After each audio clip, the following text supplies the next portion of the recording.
राजधानी दिल्लीतील लाल किल्ल्याजवळ काल सायंकाळी झालेल्या भीषण बॉम्बस्फोटानंतर देशभरात हाय अलर्ट जारी करण्यात आलाय। या घटनेचे पडसाद उत्तर भारताचे प्रवेशद्वार म्हणून ओळखल्या जाणाऱ्या नाशिक रोड रेल्वे स्थानकात देखील उमटले।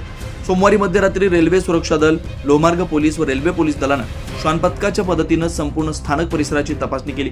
प्रवासी गाड्यांमधील डबे, वेटिंग हॉल, पार्किंग झोन तसेच प्रवाशांच्या सामानाची काटेकोर तपासणी करण्यात आली।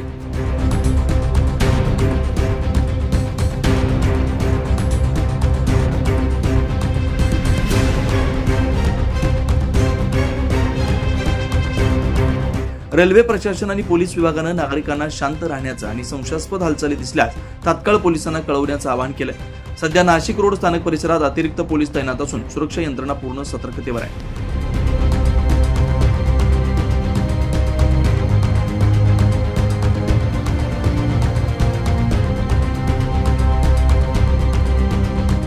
News Maharashtra bureau, Nashik.